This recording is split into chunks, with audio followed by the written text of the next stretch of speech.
think composers are people who have not heard exactly a music that they would like to hear.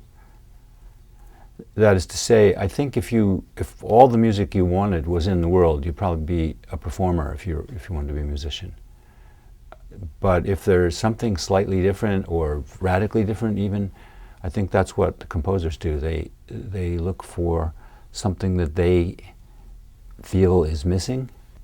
I wanted to hear something that carried the qualities, that joined the qualities of the music that first gripped me, which was really in equal parts the dramatic improvisation, the live kind of improvisational quality of jazz, and the intricate structures of Bach.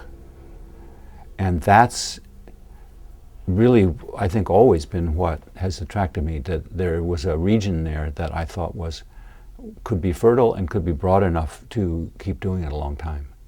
I'm working on a piece which is, part of it is a large poem, one of the last poems by Miłosz, who I've set before. This was again just what I referred to, the overrun of not quite having found my way to where I want to be with him. He's a difficult companion, and sometimes digressive, and sometimes in a very pleasing way self-centered and unapologetic of how much in the face of every event he still seeks pleasure rather than gloom. So I think I need that, but I'm trying to settle kind of a score with him, and it's a very large poem, and it has tremendous segments which are not easily solved musically, which is interesting and sometimes discouraging. And then I thought that was the piece, but then at a certain point as I started, something about his attitudes in the poem disturbed me. I needed an answer to his attitude to consequences of loss. And so the first thing that happened was a response in the form of a poem by Louise Glick for another singer.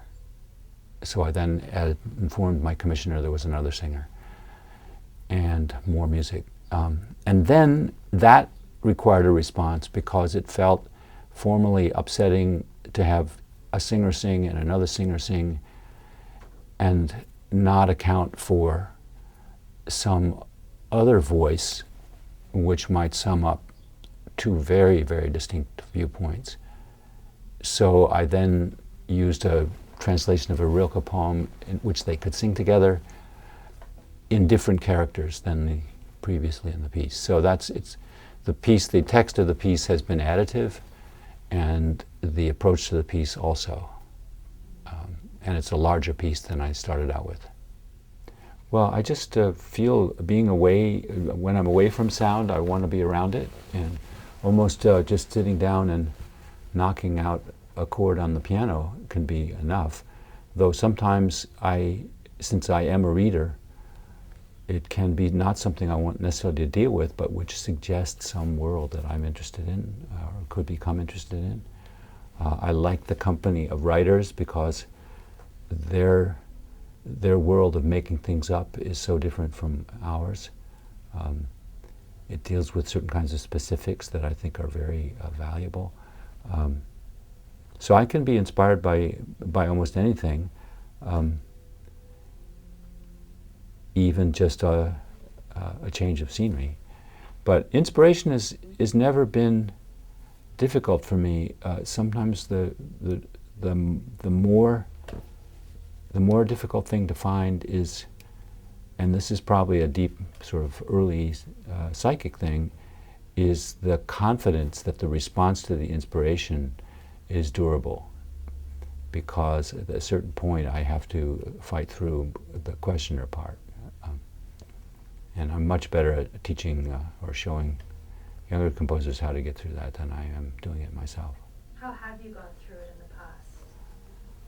I have to catechize myself. I have to talk myself into it. I think we're all instilled with various levels of confidence. I've always been interested in reading Benjamin Britten's statements. Almost his whole career is described in terms of level of confidence. You know, I wrote that piece, I was on a high level of confidence. Well, some people have that in great abundance, but others have to cultivate it like a garden.